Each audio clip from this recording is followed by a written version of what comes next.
다 같이 묵도하심으로 9월 29일 수요일 가정예배를 하나님 앞에 올려드리겠습니다.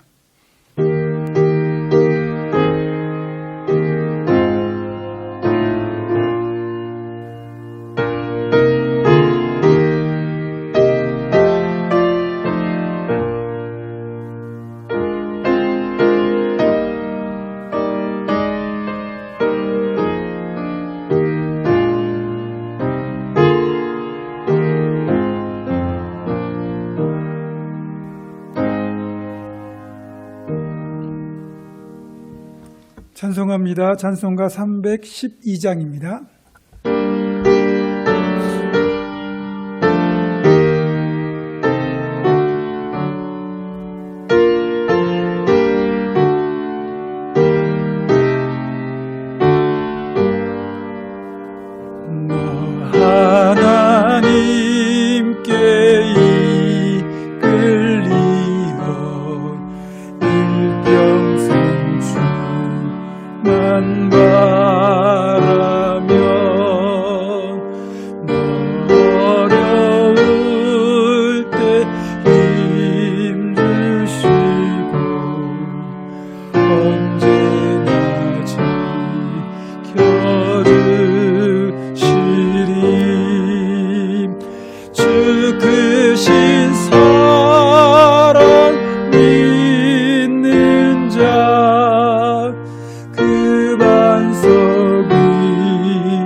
참되고 의지하는 자 그 발소 기억하시니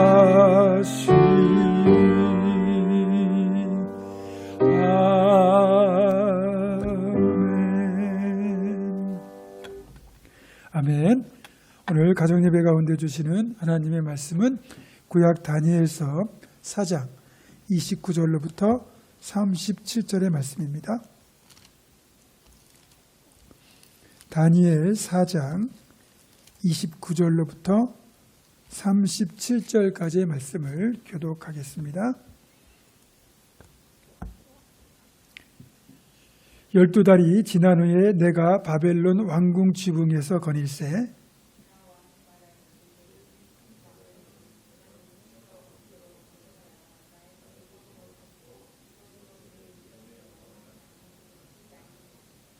이 말이 아직도 나 왕의 입에 있을 때에 하늘에서 소리가 내려 이르되 느부갓네살 왕아 네게 말하노니 나라의 왕위가 네게서 떠났느니라.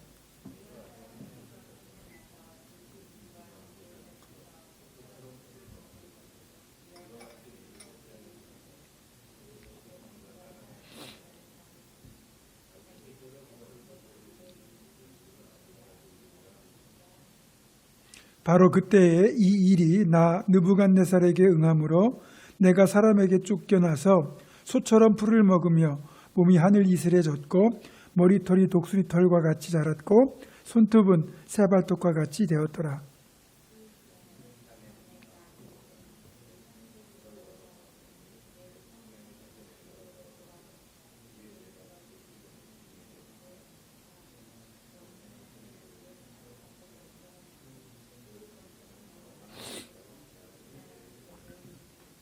땅의 모든 사람들을 없는 것 같이 여기시며 하늘의 군대에게든지 땅의 사람에게든지 그는 자기 뜻대로 행하시나니 그의 손을 금하든지 혹시 이르기를 네가 무엇을 하느냐고 할 자가 아무도 없도다.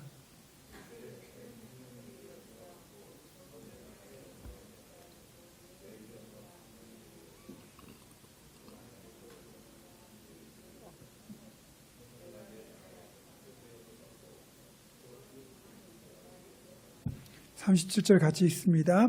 그러므로 지금 나 느부갓네살은 하늘의 왕을 찬양하며 칭송하며 경배하노니 그의 일이 다 진실하고 그의 행하심이 의로우심으로 교만하게 행하는 자를 그가 능히 낮추심이라. 아멘.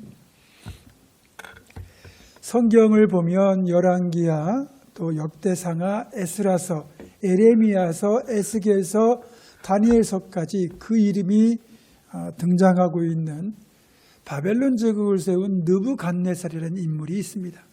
느부갓네살은 그의 아버지 나부폴라살에 이어서 바벨론의 두 번째 왕이 된 뒤에 근동의 패권을 차지하고 있던 강력한 아수르 제국을 무너뜨리게 됩니다. 이후 느부갓네살은 파죽지세로 그 세력을 넓히면서 주변의 여러 나라들을 정복하여 바벨론 왕국의 영토로 확장하고 광활한 영토와 식민지를 거느린 대제국을 건설하게 됩니다. 유다 왕국도 바벨론의 이 느부갓네살에 의하여 멸망하게 되고 많은 유대인들이 바벨론으로 포로가 되어 끌려가게 되죠. 그렇게 자신의 거대한 제국을 세우고 느부갓네살은 수도로 삼은 그 나라 이름과 수도 이름이 똑같아요. 그 바벨론에 엄청난 규모의 계획 도시를 건설합니다. 세계 7대 불가사의로 불리는 바벨론의 공중정원도 그때 만들어진 건물 중에 하나입니다. 그렇게 거대 도시를 완공하고 그리고 이제 자신이 거하는 그 왕궁 옥상 위에서 그 거대한 도시를 바라보면서 느부갓네살이 이런 말을 내뱉었습니다. 이 큰 바벨론은 내가 능력과 권세로 건설하여 나의 토성으로 삼고 이것으로 내 위엄의 영광을 나타낸 것이 아니냐. 그 순간 하늘에서 소리가 나면서 이런 말이 들려옵니다. 느부갓네살 왕아, 네게 말하노니 나라의 왕위가 네게서 떠났느니라. 그 말이 들린 뒤 느부갓네살이 갑자기 미치게 되었고요. 미친 사람은 어떻게 왕위에 들 수 있겠습니까?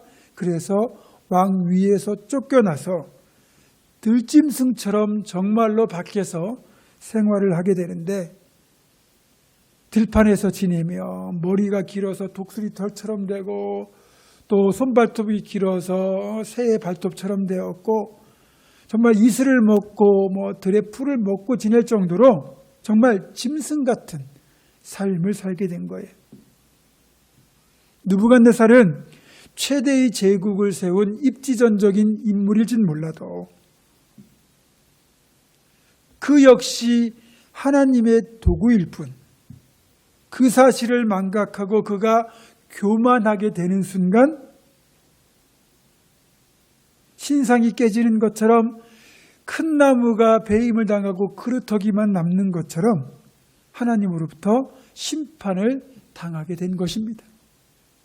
하나님 앞에 교만할 수 있는 사람은 아무도 없죠. 느부갓네살 역시 하나님께서 하나님의 역사를 이루시고 심판을 이루시는 도구로 그를 들어 사용하셨던 것뿐인데, 그래서 그가 광대한 제국을 세울 수 있었던 것인데, 그 사실을 망각하고 이렇게 모든 것을 자신이 스스로 행했다고 교만하게 말하고 교만하게 행하는 순간 하나님은 그의 교만을 완벽하게 깨뜨리신 겁니다. 그 결과 거대 제국의 통치자였던 느부갓네살이 왕위에서 쫓겨나서 짐승처럼 이슬을 맞고 살면서 풀을 뜯어먹고 지내는 밑바닥 인생으로 추락하게 된 거죠. 그런 그가 정신을 차리고 그의 교만을 회개하고 하나님 앞에 겸손하게 엎드렸을 때 비로소 그의 지위와 삶이 회복될 수 있었습니다. 여러분, 하나님 앞에 교만보다 큰 죄악은 없습니다. 우리 모두는 죄인이에요. 또 이런 죄인이라는 사실을 우리가 망각한다면 우리는 자칫 교만할 수 있습니다. 반대로 내가 용서받은 죄인, 구원받은 죄인임을 늘 기억하고 살아간다면 조금의 교만할 근거도 없다는 것을 우리는 알게 될 것입니다. 그런데 자신이 죄인이라는 사실을 망각하고 하나님께서 은총을 베푸셔서 그래도 어느 정도 세상적인 부와 지위를 이루었는데 그만 겸손을 잃어버리고 교만하게 행할 때 하나님은 그런 자를 심판하시는 겁니다. 신약에서도 사도행전 12장을 보면 사람들이 모인 자리에서 헤로드 왕이 말을 할 때 이런 식으로 헤로드에게 아부를 합니다. 이것은 사람의 소리가 아니라 신의 소리로다. 사람의 소리가 어떻게 신의 소리가 될 수 있겠습니까?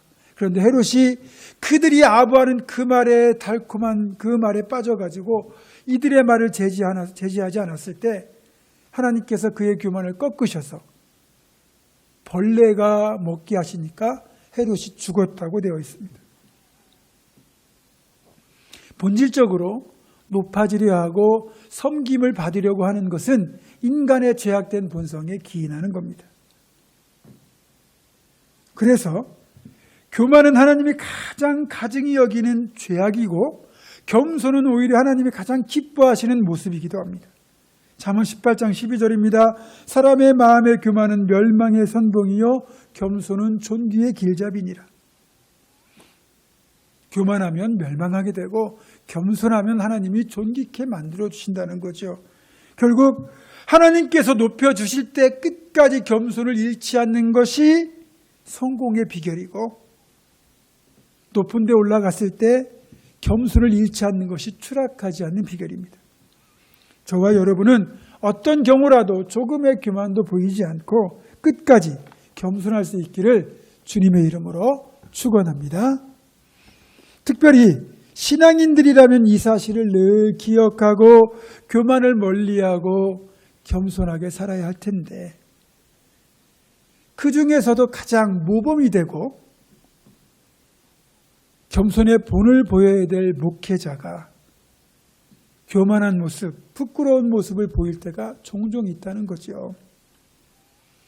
얼마 전 노예에서 부서 모임이 있어서 참석했다가 그 모임을 인도하시는 목사님에게 들었던 이야기입니다.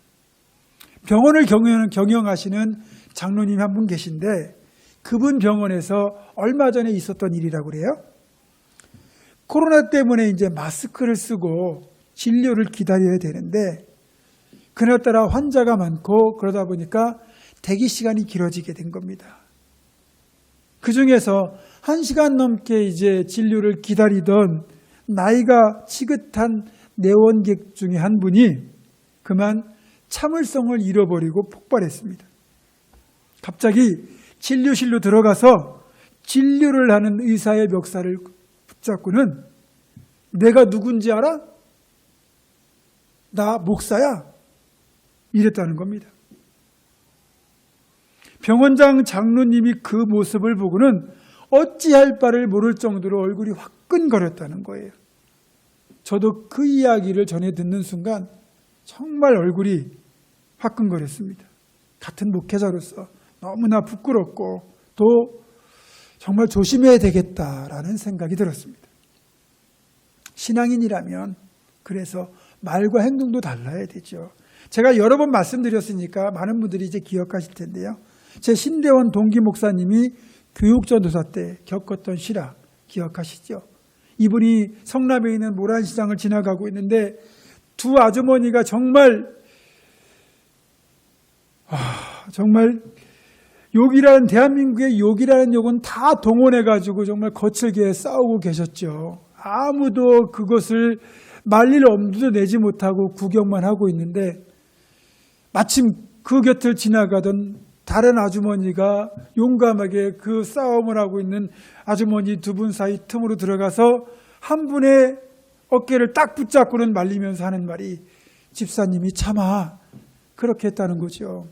그러니까 이 싸움을, 정말 이 거친 싸움을 하는 총천연색 대한민국의 모든 욕이란 욕은 다 동원하면서 싸움을 하시던 두 분 중에 한 분은 교회 집사님이었다는 거예요.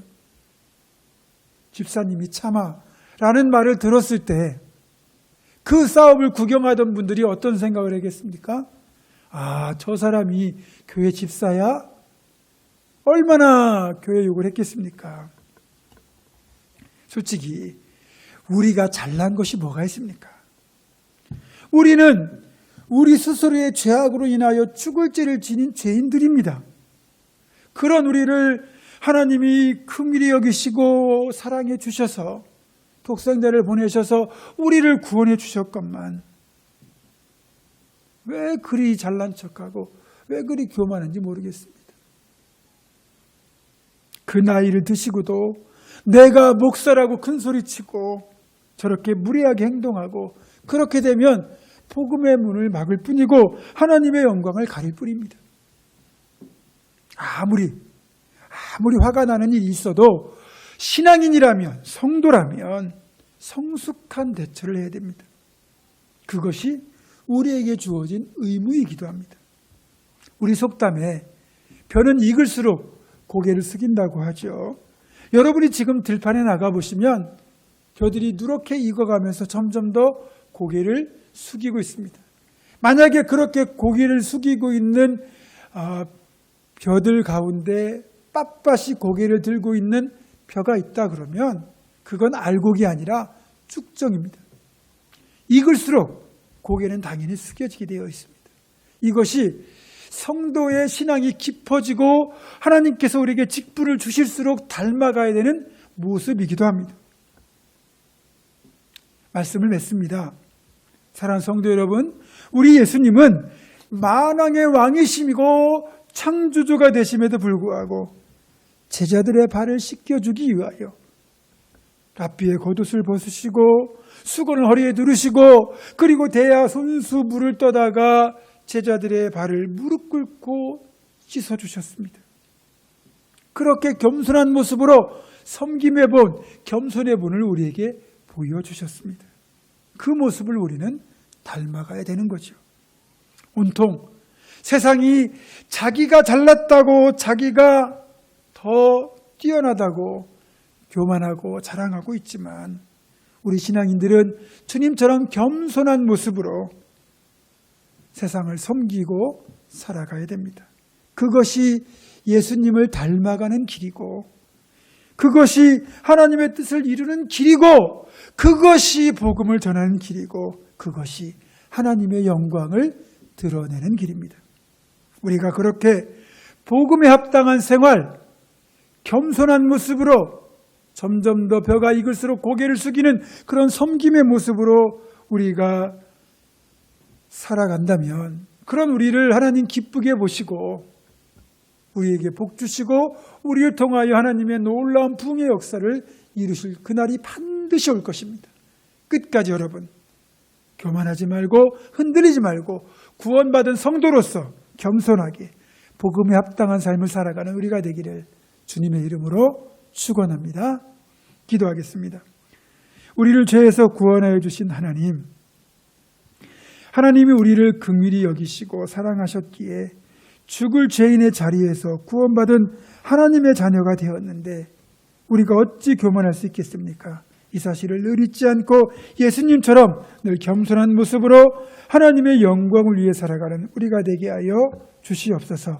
예수님의 이름으로 기도하옵고 이제는 우리 주 예수 그리스도의 은혜와 하나님의 사랑과 성령의 교통하심이 복음에 합당한 생활을 굳게 결단하는 우리 보문중학교 모든 성도들과 이들의 가정과 생업과 앞날과 우리 교회 위에 지금부터 영원토록 함께 하시옵기를 간절히 축원하옵나이다. 아멘.